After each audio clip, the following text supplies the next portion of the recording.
Welcome back to the show. The Crown about to take on the Kings here as Panthera looks to continue defending their title. Here in Season 3, the reigning world champions should have no problem with their challengers, but a very strong Paradigm we've seen so far. Well, let's be fair. Paradigm last season at the end of the split, they did manage to beat Panthera. That was one of the only team that's ever done that was at the Super Regionals. They worked out the Enigma code, which was Panthera's strategies, and made it work when the moment was most important. And then what happened at Worlds? They met enemy. Picks and bans is really what killed them.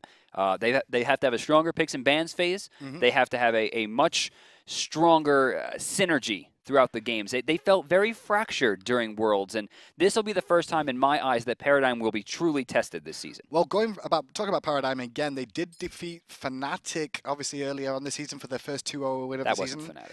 Well, new Fnatic is what we'll call them. The new Fnatic roster, which means they put some of the ghosts to bed of last season where they finished third up against Fnatic. However, first seed was Panthera, and immediately they take away the Odin from QvoFred. I am not surprised. Kepri still getting banned despite these nerfs. Soul going to be taken away as well. No surprise there. Final ban for Paradigm. There's a lot on the board here. Kali, I think, was probably the scariest. Kali is scary, but not in EU. Not a lot of love for it at the moment. I mean, Repicos literally made a career out of this game because of one game with Kali. But to be fair, like, could we see Adapting play that? Yeah. Could we see Qvo play that? Yeah. I would love to see Adapting play Kali. Me too. But then again, it really isn't his type of god. Adapting generally plays very highly mechanically skilled gods that involved a fair amount of decision-making. Kali's usually like, I'm going to kill that guy. And that's exactly what he'll do. Chronos, though, picked up by Panthera. Now, the reason I love this Chronos pick early, take it away from Funballer. He loved picking this god already. They're quite happy to run that in the duo lane. So already a shot at them. And in response, Paradigm's going to take Janus for Lawbster. Yeah, I mean, this is a guaranteed mid. Chronos does have a few places that he can go. Bacchus, however, really only goes in one place normally. But we have seen Xaliea take this to the solo lane. I don't expect that it's going to happen, but it is a possibility. It's more likely going to go to Trix. I mean, to be fair, it's more likely going to go Trix, but they'll leave it as a flex. Ares for iRaffer again. iRaffer is loving this god at the moment, in fairness. I don't really rate the performance he did on it the other week, personally. However, he still made it work and they still won. So I can't say it's too bad, but he just needs to watch his positioning, and that's something Bacchus can try and punish at times. That matchup is actually very interesting between a Bacchus and an Ares. It can go either way. Oh, see, I think it belongs to Ares. He stops the belly flop, and then he's knockup immune. He just doesn't care, and Bacchus doesn't have any CC immune. Cabrakan. Jungle Cabrakan for QvoFred is coming back. And it might be solo for Bacchus. I mean, if they're picking Cabrakan in this meta, there's a damn good possibility that we're going to see Bacchus on the wrong side of the map. I guess bans will give us an inkling of where the next phase is going to go then with the last two picks for Paradigm. Panthera's composition, well, they've gone back to Neith. No real surprises. And check out Ho-Yi still hanging out on the board. Just chilling. All right, so it's going to be Fenrir taken away. No surprise. No surprise. Respect Adapting. That's all this game is. Paradigm. Now, if this is a jungle Cabrakan, that means they're looking for their solo, assuming that Bacchus is going to Trix, which is most likely. And if that's the case, Vamana, Bologna are two on the table that we've seen Xaliea play already this season, as well as, Vamana is one of his go-tos all time. This is the Vamana comp to me. You put Vamana on here, grab a Ho-Yi for those Cabrakan double bounce, triple bounces. No Ho-Yi. No, never mind. Forget it. Never mind. No Ho-Yi available. Forget the whole thing. Humbat's banned away again, so more jungle shots. Not a real surprise when you're up against Adapting. Yeah. Panthera have one more ban, and Paradigm will get first pick, so it should be a Vamana here, I want to say. Yeah, I would assume so. They want to take away something here. I would probably hit solo here, either Vamana, Bologna, something. And the big one to hit would be the baby again, Xaliea. He's most recognized for that one overall. Apart from maybe, I would say Ra was his second most known. Nah, but man, not in this meta. He made his name on Vamana. Him and Game Hunter at the same time. No, you Americans just don't remember the old days. That's what it is. You weren't even around in the old days. Season 1 was the old days. By the way, this Anhur could be going to Trixtank. I'm just saying he played it in my games in ranked today. He was playing support on her. It exists. Did he win? No, he got destroyed. Then he won't run it, I can guarantee. Amaterasu, though, coming out again for Ninja Dimi. Cool. Dimi's played this already this season. He's picked it in matchups when he's had the opportunity to, where he thinks it's the best situation for him. However, in this comp, I'm not so sure. When you can get counter pick potentially still. Oh, see, I really like the comp that Panthera has. It is early game, it's late game, it's mid game. It has everything that you're going to want. It has carries, it has a lot of tricks to it, a good split in damage, and And Awilix, finally, man, finally. And Awilix against Bacchus, really good pickup there. Good against Anhur as well, another god it can shut down. Yeah. Paradigm still need their final pick, which should be a solo laner here. Yes. And Paradigm's comp, honestly, on paper, you were saying how balanced Panthera's is. Very early game focus from Paradigm. Almost entirely, yeah. Blink on Cabrakan early on, you could... Oh, Chaac? Okay. So, you know, this to me, I'm not trying to take it away from Paradigm. They have a chance to win this game, sure, but this to me seems like the same type of picks ban phase that they had against Enemy that lost them the game. Mm-hmm. Wait, what? Janus Funballer? I actually just said to production that we need Janus and Anhur switched. I saw it too. I saw it too, and I was like, "Why is Janus at the bottom?" Lawbster. And I was like, "Oh." So Funball is going to be taking Janus over to ADC.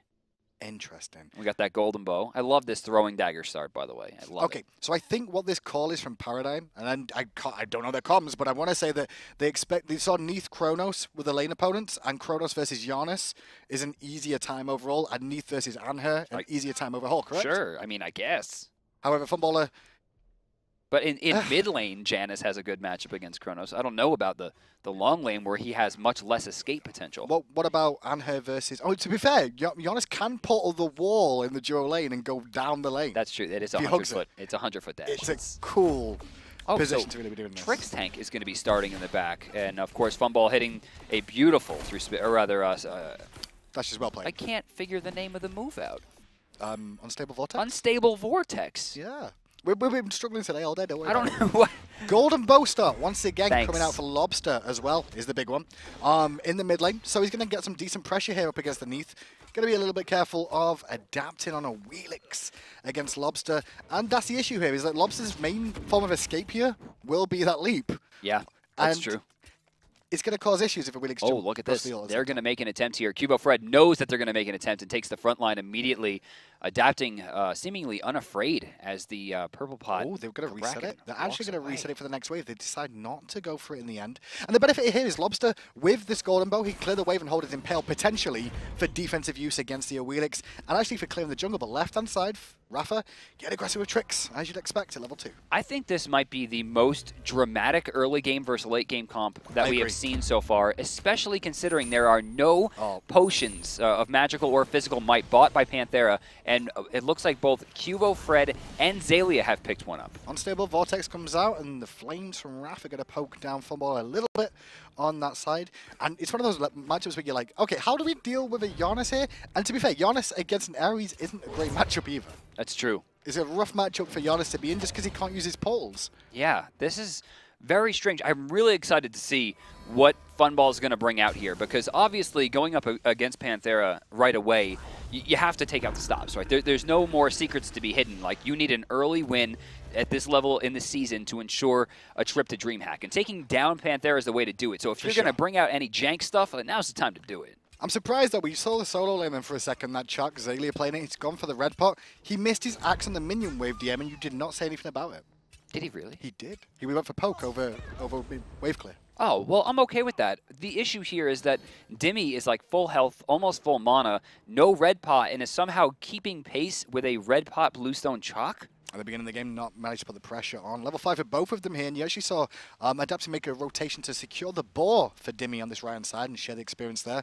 Dimi just waiting to see when Xaliea is going to come back to lane. And obviously, wave clear advantage to Xaliea early on. It will swing back towards Dimi eventually. I love this skin, by the way. Dimi in a little bit of trouble. He'll use his ultimate to get out of danger, clean up the wave. He'll probably take a trip back to the base, get Boots 2 online. Love what Xaliea did there as well. He tried to save his ult, but at the same time, he also used the wall, because if you hide behind a wall, you don't get hit by the ultimate by Amaterasu. He didn't take his ult. He took a level in his axe. Well done. Which makes sense. I mean, he wants wave clear. The issue is that you have drafted an early game god with an early game build, and you're not taking chances. This is all Gold Fury control. That's what I want to see here. They've got to go for a big play mid, look for the Gold Fury straight afterwards. However, the comp they're against is not the easiest one to find kills. Neith with backflips, Chronos with rewinds, Awilix with Suku. Xaliea did something very interesting there. He stood in between the melees and the archers to ensure that there was no way for Dimi to use the dash to actually get through to the back line and take that extra gold. forces them into... Oh, wait. Nice pull on Trix. He's still got belly flop available, though, so he can get away from that. It was a nice play. It's just a shame they didn't get the flop. If the flop was on cooldown, he was dead. No, see, I think the biggest issue there is that Yammyn didn't play it correctly. Yammyn should have ulted to lock him under. Then we should have seen the flip from Awilix to cripple and ensure that he doesn't leave. And then the spear arrow to follow up as that was happening. That little bit of extra damage and one more tower shot would have did it. But Yammyn chooses, and I don't want to say he didn't play it correctly because obviously the guy knows what he's doing. He's made a ridiculous amount of money on the game, but he chooses to save his ultimate there. But the question here is why? Why at this stage do you not take first blood? Well, if you don't get the first... Well, one thing I can look at is the fact that you know Paradigm's got an early game comp. We've said it a couple of times already in the first 4 minutes. True. Early game comp, if they don't get too far ahead or they don't make this work for themselves, then your comp's going to come online and you're going to be fine. Why risk the fact that maybe you use your Will Weaver, get the kill, but then maybe you pay for it later on because you've not got your Will Weaver up? I don't know, It's a very small one, but, you know, I'm stretching. Yeah, that was a bit of a grasp. I'm stretching. I appreciate the reach. I always try. Shell was used, though, by Trixtank on that little engagement in mid lane there, so they did get a relic win overall on that pick attempt on Trixtank, who went back to base and got the shoes of Medjai for the extra damage that he's always looking for. iRaffer rotating towards the light side. A curious ward placed down just for vision on the left side camp. Another sentry ward placed down as well. And he's going to move forward, looking for some damage. I actually like that wall placed down the left-hand side, just to give vision of the potential of QvoFred coming in with that blink. Angle. But he's not got blink. Oh, he does. Yeah, you're right. He doesn't have blink. I'm surprised he went for the safe option of purification. Earlier. Yeah, on Cabrakan of all characters, very tanky, decent escape. You know, using that seismic crush to get out. Goal Fury attempt should happen at some point. You can see all members of Paradigm grouping up here on the left-hand side. We're going to see a 3-man back harpy duo happening there as Funballer returns to base. Funballer on AD carry. Hunter Janus is going for Shoes of Focus into what looks like a Warlock Sash. Early Warlock Sash. Yeah, pretty, especially on Janus, like going into Warlocks this early from the duo lane nonetheless. I would expect damage. You're looking for carry damage. You're looking for Doom you're looking for Book of Thoth. Well, talk about penetration. You can see Chronos, emilitoo got Shoes of Medjai online and started towards potentially a Doom. We'll see if he goes for that a little later on. Good flop onto Adapting. Gonna get stunned. Stunned again. Intoxicate comes out. Deleted. 2 ultimates down. However, Dimi's here. I like that. I mean, they go for belly flop into stun, into a possible other stun, and he's locked down. Once he's off that cat, he has to get back on before he can jump. So it winds up being an awkward trade. And what should have been first blood for Panthera a few minutes ago actually turns around to Paradigm. Funny story. To the crown. Funny story, though, is Adapting did have purification up then. He didn't expect that amount of damage to come out. Otherwise, he could have just immediately purified the first stun coming out from Cuvo and escaped with Suku. Well, I think that has a lot to do with the fact that Yammyn, again, saved that World Weaver. He didn't use it to save his team, so that's 2 times that a potential kill would have happened or did happen because of a use or a non-use of the World Weaver. Yammyn has to be much more proactive in this game. This is a strangely quiet game for him so far. Well, Panthera so far, they've fallen down Paradigm, getting that first blood, getting the lead they want in the early game, but they need to continue to capitalize on this one as we're already getting towards 10 minutes, and it's not been as much action as you'd expect. However, that's Paradigm, though. Paradigm have always been a chess match team, I want to say, where they've picked their opportunities wisely, but with an early game comp, that could hurt them. Right. I mean, obviously the first blood's very important, but if we get into, like, you know, 20, 30 minutes into this and no one's taking care of Chronos, I mean, we saw yesterday what an endgame Chronos can do. You know what he can do. And when you look at your team as well, I mean, Anhur, not necessarily a hyper carry. Janus is a hyper carry to an extent, but not the same scale as a Chronos with those in-hands. Yammyn just has to watch that one go down. And surprised he even took the look, considering that ward was actually covering the wireframes there, but still. 1-0 for Paradigm. And so far today, we've only seen Emilzy in Europe pick up sovereignty in the support role as a staple item for himself. Still, the rest of European supports are going for the Hide of the Urchin start. We saw more of it over in North America with the sovereignty starts happening, but it doesn't seem to be the case. And to be fair, Paradigm, well, at least for Trixtank's point of view, Trixtank has always been an individual support. He's looked at this item previously in the past anyway as a starting item. So Paradigm has about 1,100 gold right now over their opponents. And with that, you have to remember that 900 of that gold was spent on potions. And the other key there as well is the fact that it was on QvoFred, which towards the late game is just going to be a CC bot more than anything else. Yes, he'll have some damage, but he's going to be a CC bot. Chaac going to be a frontline tanky target for the team to try and like zone and silence, which can be helpful. I'm just worried about their late game Paradigm here. I'm expecting the next 2 items for QvoFred to be Dynasty Plate Helm and Breastplate of Valor. High physical defense. Yep. High physical defense. He's going to have to deal with Yammyn, Adapting, and Dimi, which will really help him. It's not going to help against Chronos, though. That's the big key there. Yeah, but Chronos is not going to be an issue this early in the game. This early in the game, Chronos barely does damage. His rotation from the duo lane would have to be pretty stark for him to even be in that scenario. And plus, he has to fight the map. He might have to tank a Gold Fury, tank a tower, dive into minions. Like, this level of physical defense will get him through the early game much better. But no, he actually opts for a full Hide of the Urchin. I don't hate that. I think that's a really good idea. If you're going to get it now. Get the stacks on early. Build-wise from the duo lane, the Janus still working on the Warlock Sash. Has a gold lead here, Funballer, though. And I guess this is just superior Janus clear and mobility getting around the map to develop that lead there. Nothing else has really happened between the two.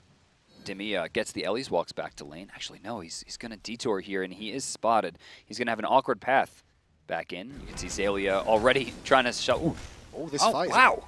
That was a lot of damage. Eat that, Chaac. My lord, I saw that axe come down. I'm like, all right, he's going to have to deal with that. But Xaliea got much worse, and I think that had to do with the fact that he started with Rain Dance, so some of that sustain is already gone. Well, here's the story as well, is that Amaterasu so far this season got picked very, very early when she first came out and was available by a lot of teams. Didn't really make an impact, though. A lot of people seem to work her out immediately or punish her in the early game and never really made it work. Dimi, however, is still going back to this god, and he's making it work, and he's showing signs that, yeah, you can take on a Chaac with this, potentially. I don't understand how he's done it, honestly. As a solo laner, it doesn't make sense to me how an Amaterasu was able to get through Chaac with Red Pot. Like, that's craziness. And not be punished either. I mean, you can see the gold difference between the two. It's about 50 gold difference, but, like you said, you factor in the power pot. Yeah, I mean, he has the lead for all intents and purposes.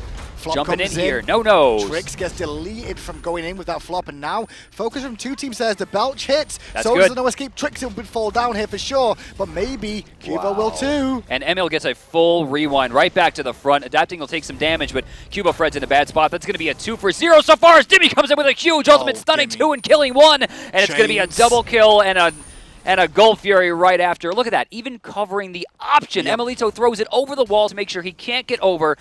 4 for 0 engagement right there, and that Gold Fury is going down as Xaliea takes a trip back over to solo. The call there was all for me. Dimi played that amazingly. Rotated straight away. He lost a wave of farm for it. Why not? You're going to get a Gold Fury. Set your team up big. Trix waived the engagement, immediately got countered by Adapting, and a fantastic fight from Paradigm. Look at the damage difference. Look at the damage difference. 31 to 65. And, you know, that's one of the reasons we call these guys the Kings, right? They are the world champions for a reason. And this is, I think, uncontestedly the 2nd seed coming out of Europe. And already you can see such a drastic change.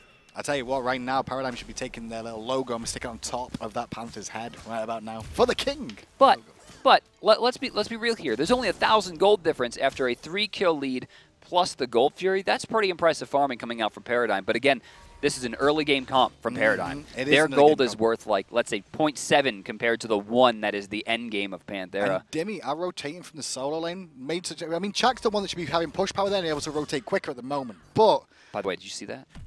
That's one of the reasons I love watching Dimi play. He goes in, gets the first hit, backsteps, that Xaliea misses his auto attack, and then walks in and applies the next 2, which are much quicker, getting the extra passive online, forcing Xaliea to take a step back. Maybe that's how he's winning. He's outboxing him directly. Dimi was actually looking in the jungle then. He knows the ball's up, but he's going to rotate around towards mid. Harpies here. And they're not going to spawn for a few seconds just yet. How fast is he? That's the power of Benevolence. Jeez, man. That aura is very, very strong when it's used. Dimi level 15 already. I heard Cabrakan activate that Seismic Crush. He's going to apply it to Dimi, who laughs off at least a little bit. Looking for iRaffer like instead, who's overcommitted here. Will Weaver comes out to protect him. Space and time from Funballer connected nicely. They're still looking for the pick on Raffer. Xaliea gets the kill, but will it get turned around? And is the question. No. Paradigm, find the pick. I think that was pretty clean. Lawbster in some trouble, though. He's forced to use that purification. QvoFred, beautiful blink over the wall. Able to stop that one. Adapting. Forced to try to take this down. And great assist there from Yammyn by killing that wall. And they're not going to find anything else off that one, though, so it's just a 1 for 0 trade. Lawbster surviving thanks to his jungler's initiation with that blink. He did hit level 12 and invest into it. Really helped out. Qvo and Xaliea were really the stars of that one for me. Not only setting up most of the damage in the kill onto iRaffer, but that blink over the wall for that save on the Lawbster was just so clutch from Qvo. Xaliea trading out with Dimi once again. Relatively even there. The Rain Dance should make an impact with the heals coming through. Dimi low on mana here. No blue buff available just yet. So just quite happy to continue farming away. Emil kind of by himself a little bit here against Janus. Funball probably not going to want to take a brunt of this fight. Oh, 400 already with a wing blade. I like the call from Funballer there. He actually portaled the ground, then expecting the damage to come out from the stun as well, following it up, but didn't come through. But it was a wise idea. I knew the idea behind it. And the big key, though, is that Raffer's Ares, every single time, he's always so aggressive on it, and he doesn't mind getting himself in a rough position, because generally his team will make it work out for him. iRaffer doing a small amount of damage. QvoFred, emilitoo getting a little crazy here, but extreme safety belongs to Janus as he portals through the wall. I mean, extreme safety belongs to it, but look how much tower pressure emilitoo's managed to do on that tier 1, and now he's got adapting coming around, and a Willweaver coming in. Goodbye, Funballer, you will be missed. Yeah, you'll escape, but where to? He's fine. He's out. Peace. He's completely fine. Purification, though, as well, wasn't it? Yeah, he burned his purification. No? Just his ult? Just his ult for that. Not a bad situation to be in. That's impressive. Yeah, it was good. Well, good play from Funballer. May lose his tower on the left, though, because no one's there to defend it. Tell a lie, Xaliea teleports in. Okay, so Xalia's over there. Check out QvoFred on the map. Will have a line to solo, but his health isn't the best right now. Funballer's going to head over there instead on that Janus. So they're going to swap. I don't think it'll be a permanent lane swap. He's just a defensive swap more than anything, and I like the play. You can actually see Xaliea beginning to rotate, but they're like, all right, listen, I'm already over here. Go back. Yeah. I think this is going to be here for probably 2 or 3 more waves. Is this the call? Is this an actual lane switch coming out from Paradigm? I mean, it's not a terrible idea. It wasn't intentional. Let's be clear. I don't think it was intentional. He was just like, they're going to lose the tier 1 tower. Xalia's like, no, I can teleport in. I think it was intentionally called, but it wasn't like part of their strategy. No, not to switch it up. But maybe they'll stay in these lanes for now. We'll see, because that's an interesting matchup on both sides. Chaac versus Chronos is very much a solo lane match. Yeah. Janus versus Amaterasu is something we've not really seen that much of, which I expect Amaterasu should do. Ami, however, has not built into Frostbound Hammer, so she won't be able to lock him down per se, but she does have a fair amount of magical defense as she's building into what looks like either Bulwark or Heart Ward. Well, back to the lanes they go anyway. Paradigm, you can see Funballer's already back on the left-hand side. Xaliea already back on the right one. Golfury due to spawn soon again, though, and that'll be a telling factor because Paradigm definitely need to get this next one. They have the combo to burst it as well. Adapting takes a little bit more vision. There is 1 sentry in the inventory right now for Paradigm. That'll be on Trixtank as he moves in. 2 sentries on the side of Panthera, Yammyn and emilitoo, both of them available right now. And that's big because there's no more sentries now. Trix put his down in the hot spot right above mid camps, and it's likely we'll see Panthera take them back in just a second. But first things first, right side mid camps are about to spawn, and they will go uncontested to blue. And immediately backs coming out from both teams there. Dimi's gone back, as has iRaffer. They've picked up wards, as has QvoFred to get a couple more as well. So Golfury control still in favor of Panthera for now. Looking at Trixtank here, walking around, trying to find maybe a fight to pick, but he'll control in mid. Left side mid camp's about to spawn as well. Do they go for the ward first? They should look for the ward. iRaffer's on the front line. He's going to actually get the chain off on Trixtank. Turn his attention towards Qvo. Oh, he hit him. Finds the second chain. Third one doesn't connect, but that's fine because they still get what they were after, which was generally the ward and the placement. And if Qvo places his down and tries to return on this, he'll lose his likely to Dimi if he makes the rotation. Also, did you see Adapting go for that shot there? The cheeky shot on Lawbster. Qvo going to stun out iRaffer a little bit there. emilitoo going to force Trixtank away on the left-hand side too. His flop's on cooldown. iRaffer a little bit too far forward, but he's got support of his team as he gets hit by that unstable vortex. Left side, QvoFred making his presence known, forcing Funballer back. Xaliea finally showing up as well. Dimi follows suit. More good shots coming out from Funball as you see iRaffer not in the best of health. Qvo's not best of health. Eva being focused down by 3 on this left-hand side. Has the purification. Gonna get hit down by 3 members. Walls as well. But Funballer trades out iRaffer and they're looking for Yammyn too, who does a good job of the purification to stop the silence. Yammyn is in a lot of trouble here. I don't see him getting away unless Adapting is a pretty good knockup, but he's stuck inside. But they've overcommitted here. Trixtank does not have the belly flop. Oh, he's got Sanctuary though. That'll buy him a moment to survive. Nice emilitoo shot. Got hit by the unstable vortex again. Funballer's playing this well. Yeah, Funball has really been on point this game. Unstable Vortex, I think he's close to 100% hit so far. Dimi going to get forced back here. Paradigm making themselves known here. A breath of life breathes. Only 800 gold down now. So that ended up being a 2-for-1 in favor of Paradigm there. Yeah. Of all people. I didn't expect to see that too much, but Longer this goes on, the more you got to favour Panthera's compass. Funballer comes crashing into mid lane with that portal, looking towards Dimi. Unstable Vortex did miss there, unfortunately. Funballer's build, Warlock Sash is nearly fully stacked already. So for me, I think Yammyn has had a surprisingly, not only quiet, but maybe negative game. Saving the World Weavers multiple times have cost him. Right there, he hits a pretty good root off a weave, too. And he goes back into fight, which is the reason we saw him actually fall there. He's making strange decisions that we don't normally see him make, and it's definitely hurting him. I feel like got isolated in that engagement when he went back in. He shouldn't have went back in. He hit the root, and he could have just left. Yeah. And he chose to fight because he underestimated Paradigm, as I'm sure a lot of the Twitch chat and the Reddit posts are doing as well. We have seen Paradigm win this before. I am expecting Panthera to take this, but it's not like Paradigm is in a scenario that's unwinnable. Regular season, it was 4-0 to emilitoo. Sorry, to emilitoo and the boys of Panthera. However, Paradigm at Super Regionals went 3-2, found the win there, so it's not all clear cut. And technically, that was the last time they faced off. Correct.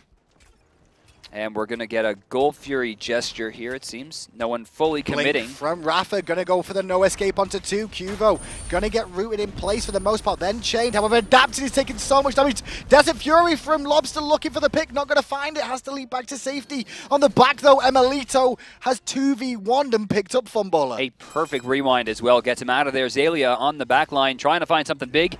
Yammyn gets a beautiful Spirit Arrow over the wall, and now Xaliea could be in some trouble. He's probably going to have to ult away from this. He's got his ultimate still, but he's not being focused because in the jungle, Dimi is focusing with emilitoo to find a pick. Trixtank will trade out emilitoo, however, no rewind available there. Yammyn got him again. Great route off. He may not have had a great game so far, but man, that was a good backflip route. Yeah, he's definitely making it known that maybe he made some mistakes, but he's going to step it up because right there was night and day compared to the beginning of the game. 2 blind Spirit Arrows result in 2 major advantages for the team, and another Gold Fury will go the way of Panthera. And the boys in blue, you can see the player damage charts there as well.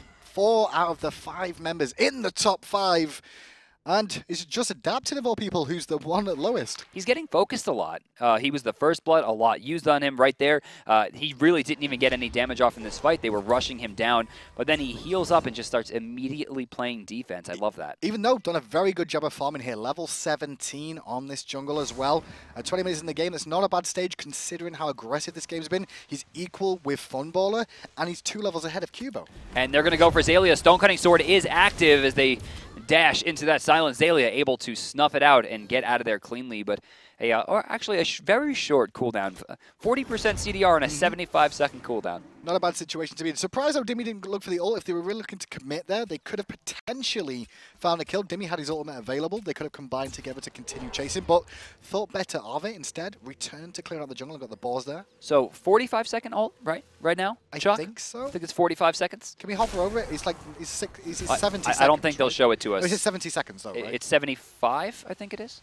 We're looking. Yeah, there we go. Seconds. 75 seconds. So and you got the cooldown of 40%. Yeah, so it's around there. It's 7.5 times 2 is 15 times 2 again is going to be 30. So 45 seconds is pretty short amount of time. Mid from iRaffer's going to connect on Lawbster. Can't jump for now. Big no escape on QvoFred, who purifications back to safety. He doesn't take all that much damage either. Pretty tanky at this stage. No Dynasty Plate Helm. Very surprising. Full tank build. Full tank build for QvoFred coming out here. Funball. In a lot of trouble there. Has to use his purification. Looking for the through space and time to get away. He will survive. No World Weaver available to chase that down because there's no vision. And immediately adapting, disengages. They get a small win there. It's a small disengage, too, because the Gold Fury's not there. They don't have to really worry about defending this area. They can back off for free or reinitiate if they want with little effort. They don't have to worry about losing anything in this situation, so they can continue their pressure here safely. I like that. And here's the big thing. emilitoo's rotations, once he feels ready to fight, he always turns up to mid very early. Happy to rotate around the map, and now the whole team of Panthera, well, they're turning on the clock. I've not worked out the clock for them this season yet, though, DM. Every season they've got a clock, and when their time hits, they turn on and they just go ballistic. And, well, here we go. Okay, backflip. He's going to hit emilitoo, who uses those beats pretty early.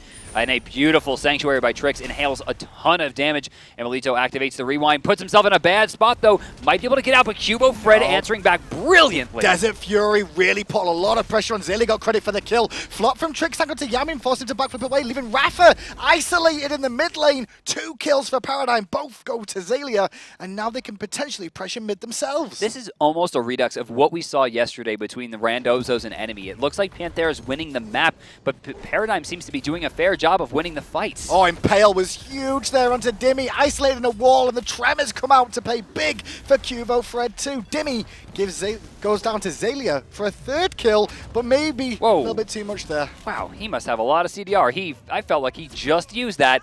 And, Yammyn did not have enough damage. QvoFred fairly tanky at this stage of the game, and as a result, walks away from that one. Paradigm doesn't get the tower, but you'll find a 9-8 score at the end. Let's check in with the graphs then, just to see how that fight impacted the game so far. Still, lead for Panthera. It's just not as big as it was a few moments ago. It's not a big difference. Honestly, the lead really wasn't that big of a difference either way. A little over 2,000 in both. It's not the end of the game, but remember, it's a Chronos going into the end game. It's going to be a Neith versus Anhur, which is pretty even. I actually feel sick at how far advanced emilitoo's build is right now. Yeah, I mean, look at that. They got the Telcons online, Chronos Pendant's already done, or I'm sorry, Obsidian Shard. I mean, there's a ton of damage. And he's still got 1 item left to buy, but his gold gain has been fantastic this game from emilitoo. Damage on the charts, Yammyn topping them for Panthera. Xaliea overall, that red pot paid off early, and picking up those kills has kept it going. Neith picked up the red buff. I really would have expected that to go to Chronos. I couldn't see that. Yeah, that's strange that they would opt to give that to Neith, considering she's building into what looks like a fairly strong attack speed build, right? For the most part, yeah, it's standard attack speed. Lawbster, meanwhile, on that Anhur in mid lane, went for Igval, Asi into Titansbane, so full penetration is his game plan here. That'll be able to shred down Dimi. It'll be able to shred down Ares on the front line, and to be fair, that's what he's going to be expecting to face the majority of the time in this game. iRaffer level 14 right now, just getting there. A full level behind Trixtank, as you can see. Trixtank also even in gold, so just a slight advantage. 6 stacks on that Hide of the Urchin compared to iRaffer. No stacks on the Urchin? No stacks just yet for him. He's looking to group up in mid lane with his team once again. The pressure from Panthera is here. And emilitoo not scared to tank the tower. Needs to be careful at Cuvo, though, who eats quite a lot of poke then, honestly, walking forward. Going to get chained. iRaffer misses the second one, but the tower still falls. Panthera get what they want. Walk towards the red buff left. And look at adapting, just going right in and shoving out Trixtank. They're going to steal the red. This one goes to emilitoo. A fair power spike going up to 374 as another Gold Fury is getting started. Look at that. Funballer is here. Lawbster's here. Funballer has a good attempt at trying to steal this away with the snipe if he can find it on time, but it's already too low for him to even try. Panthera get Gold Fury for free. Again, enemy versus Randozos. This is exactly how it went. Paradigm is doing a great job in these team fights, keeping pace, but then, what? Lawbster got picked in the jungle there trying to get away. Didn't manage to have any. No purification was available for him. And he jumped. And he probably, well, he jumped because of Absence ult on Chronos. There you go. He jumped and he tried to jump over the wall. He got caught. emilitoo with a perfect rewind. He'll take a small amount of damage from the tower, but he's forced back. Funball once again. This should be at least a tier 1. It's possible they attempted the tier 2, but emilitoo thinks the wiser of it will back off. And Panthera, with a few objectives under their belt, now have a 6,000 gold lead. Let's check gold in hand right about now. I just want to see how much they've got to spend. Oh, 2,400 on emilitoo on that Chronos. And he just spent it, and it's going to be a restored artifact. Yeah, heading towards that Rodder Tahuti. No surprise there for him. 26 minutes in. We kind of said this at the beginning of the game. When we saw picks and bans here, it felt like Panthera, if they get it to 25, 30 minutes, they'll start running away with it potentially, and that's what's happening. Chronos is just going to get stronger and stronger. Given the fact that he had pretty much enough gold if he sold his war to get Chronos Pendant, it's more than likely going to be a Rod of Tahuti to finish this up, which obviously makes the most sense. It's a bit of a power spike for Paradigm, though. Funballer did just finish Rod of Tahuti himself here, sold his Vampiric Shroud to pick that one up and get it invested. So they need to try and make this work through space and time. Going to not connect with anyone. Dimi with a semi-stutter step there. Well, he activated the 3, which causes you to root in place for just a second, and he accidentally dodges the through space and time. Calculated, DM. It was not accidental. Sure. Calculated. Fine. Give these players the credit they deserve. No one deserves that. Very true. That was nonsense. 3 members going to clear up the back. Boar, poor guy, on his own, now dead. Fire Giant, definitely a focal point for both these two teams. Paradigm, well, they've been doing very well in the straight 5v5 fights so far when both teams have been grouped together. So if they stick together here and don't lose too many towers, they've still got a chance. emilitoo throwing out some fireworks. Just a little bit of love.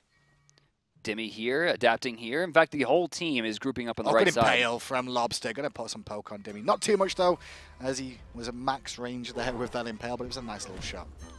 QvoFred. Qvo's isolated there, especially with that pillar coming down from Lawbster.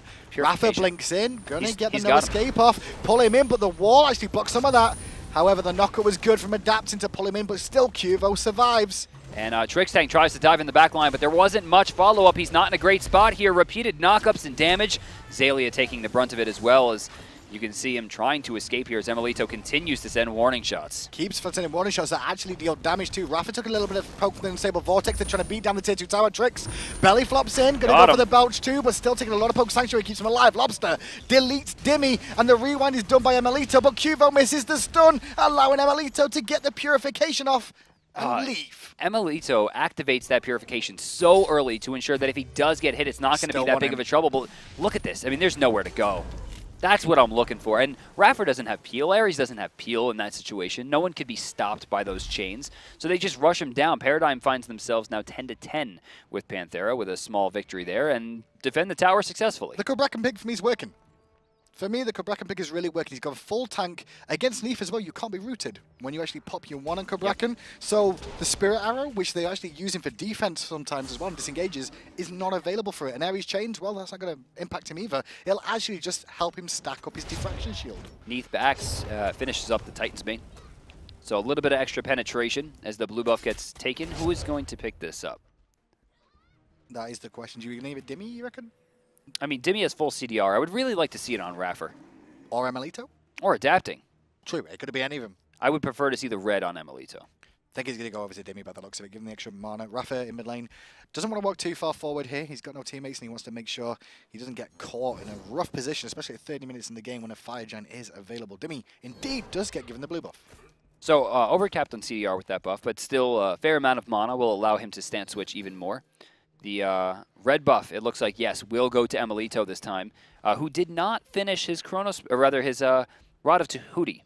No, so can we see his Golden Hand for emilitoo here? I just want to see what we're up to in Golden Hand now, because he must be closing in it. He must be.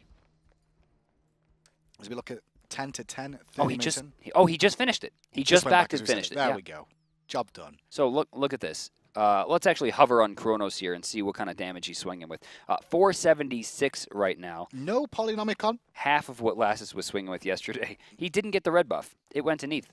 No Polynomicon, which is what we saw Lassus pick up last time. I think instead of the Polynomicon, he's gone for the Wing Blade here. Telkines. Is it Telkines? Telkines is the difference in the build. Okay. So small amount of damage, but there is a much higher attack speed, which I think is very important. But remember, when you activate that acceleration, 45% of your damage goes directly to your auto attack. So it winds up being a little bit better to have a higher damage pool than a higher attack speed pool. But, I mean, Telkine's ring is just obnoxious. We'll see how obnoxious it is in the next fight, emilitoo. 15k in the player damage chart so far. Yammyn still topping him at the moment, though, for his team, as Xaliea still with the Chaac. Doing good work, honestly, to be fair. A lot of people feel Chaac's kind of underwhelming, but he's 4-1-5. Oh, iRaffer. It's not been too bad. Why did iRaffer walk into that? Why not? Health. That one he kind of had to. He's the god of war. Like, he's just like, fight me. Speaking of fight me, Dimi takes 3 shots right to the back. And we'll get most of that health back thanks to the stance switch. He also reflected some of that damage back onto Lawbster there as well, which wasn't a whole lot, but it actually tickled him a little bit just to give him a warning shot back. Panthera controlled the Fire Giant pit, though, and they're looking for an angle in, as Paradigm are doing a good job of holding the area, but not overcommitting. But I say that, they step forward. Good Spirit Arrow actually begins this fight well.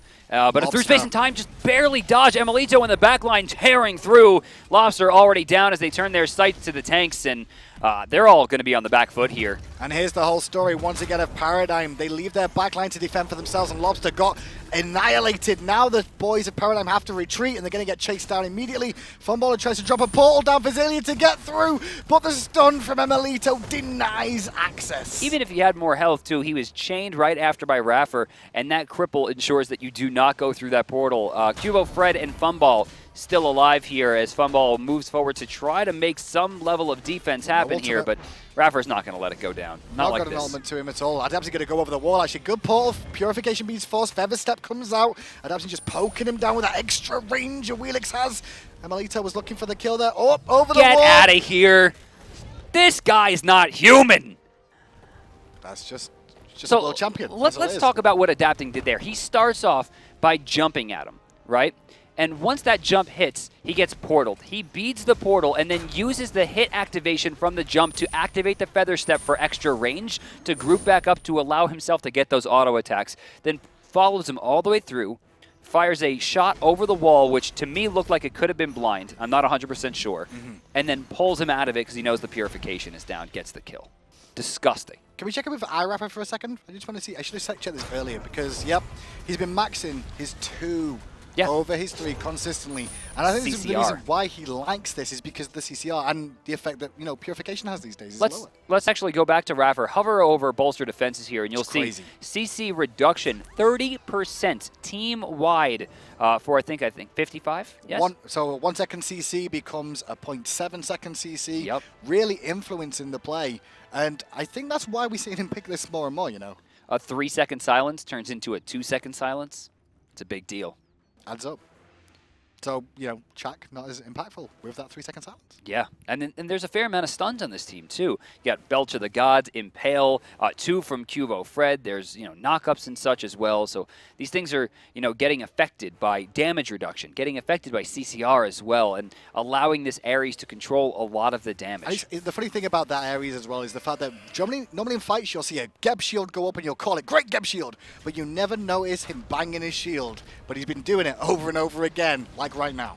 Yammyn tanks up the first few hits, immediately uses that Unravel to get some of the health back, and you'll notice he was barely touched. The Fire Giant will continue to tick him up closer to full health, and as they begin what could be the final initiation, iRaffer blinks right past it. They're going to go for it. I saw a potion get activated as well in the back line. Only his Trixtank. Trixtank did not panic and use anything there. He just got himself pulled in. Nobody else followed up from Panthera. Mid lane, though, Dimi quite happy to focus down and put pressure on there for now. Keep pushing minions in.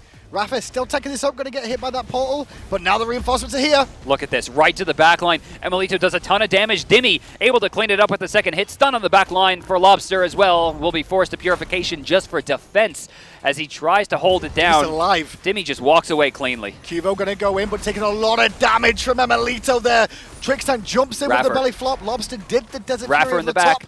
iRaffer in the back. Oh, no, just barely gets himself inside the fountain. Dimi able to walk away. He tries to throw some damage out. Another great Spirit Arrow from Yammyn. Blink over the wall from Qvo, though. Still looking for that pick on iRaffer, who overextended, but he's very healthy now. He's got reinforcements coming. Trixtank kind of low there, but still iRaffer stands tall.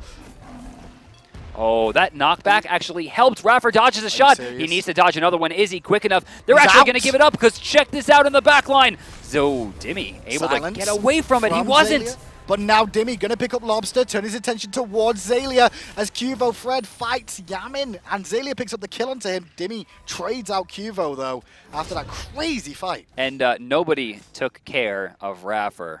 So he comes back in and gets the chains, earning himself another kill for the team. It actually went to Dimi. You'll notice everyone level 20 except for the supports, both of whom are 18. So damn good farming coming out of Paragon. But the problem here is we got a 17,000 gold difference. That's a lot. I didn't expect it to be that much. It really seems like Paradigm are holding their own in these fights. Where is this 17,000 gold coming from? Well, the Gold Furies for 1 is 4-0. Fire Giant is 1-0. Right, towers gone. 2 birds down as well. They haven't taken a single tower, is another reason. Sheesh. This is just all objective where the gold difference is. Wow. Which also includes experience too, because you get a little bit. I do want to highlight Xaliea here, though, because while I don't think Chaac is a super viable character in a lot of situations, he not only is topping the damage charts for his team, but he doesn't have a full damage build. In fact, it looks like he only has 2 defensive items, and yet he has only 2 deaths, along with 6 kills and 5 assists. I agree. I said that earlier. That's an incredible score. I said that earlier. His laning phase looked weak, to be fair. It didn't look like he bullied as much as he could have against Dimi. Yeah. However, he's making an impact now that he's with the team. The team as a whole is working. I'm not sure about the Anhur Janus is an interesting thing, right? Yeah. I don't think Funball's doing terribly. I mean, the 1-4 doesn't speak volumes. And Lawbster struggled against against the Awilix. I didn't notice there was like 5,000 gold, or almost 5,000 gold difference between the what should be carries, Chronos and Janus. Yeah, but that's towers. Towers and Phoenixes, once again. They add up. I mean... And there's a Fire Giant as well, which just increases the gold lead some more. The big key here is I just think Lawbster's had a rough game having to deal with adapting to Awilix. Every single time he gets in trouble, he wants to leap and he just can't. Just can't every time. Right side, this bird is not weakened. This has not fallen yet. The mid Phoenix, however, you'll see will not get above half life. And it looks like Paradigm is going to make what could be their final attempt at defense as Panthera moves forwards for the split push. Emilitoo gonna get flopped on. No, doesn't. He actually gets the Phoenix down immediately. Dimi gonna ult, as is Xaliea, and there's a no escape from iRaffer. Gonna pull him in, but gets portaled himself. Not gonna find a kill just yet. Dimi still going in, gonna get stunned by QvoFred. Panthera disengage and look towards waiting for fire minions now, because Yammyn got the Phoenix right. Oh, Trixtank, very smart to activate that Sanctuary when he did.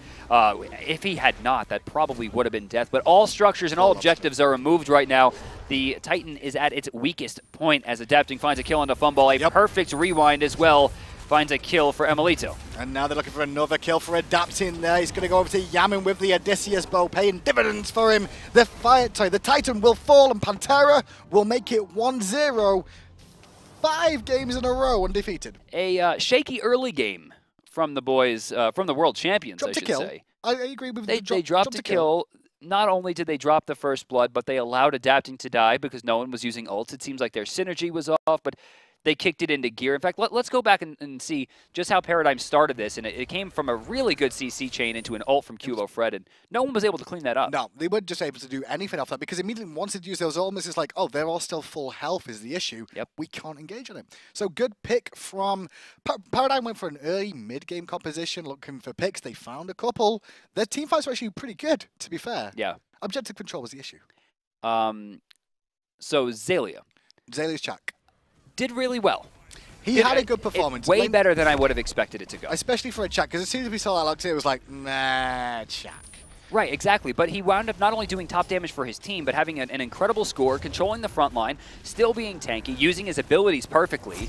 I mean, the guy had a ton of control. The issue is he didn't have that same level of peel, and he didn't really have enough burst in the end game to push somebody back. Now, you say that about Peel, however, but the difference is they had a Cabrakan, so he didn't have to go for Peel. That's why I guess he wanted to play the Chaac.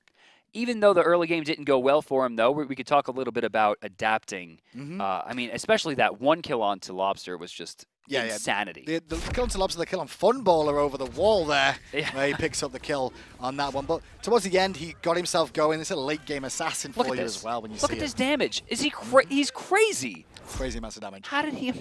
It was just a good performance from him. All he was there for when he picked up Awilix, I was like, I'm gonna stop people A, flopping, and B, leaping away on Anhur. That's all his job was. I really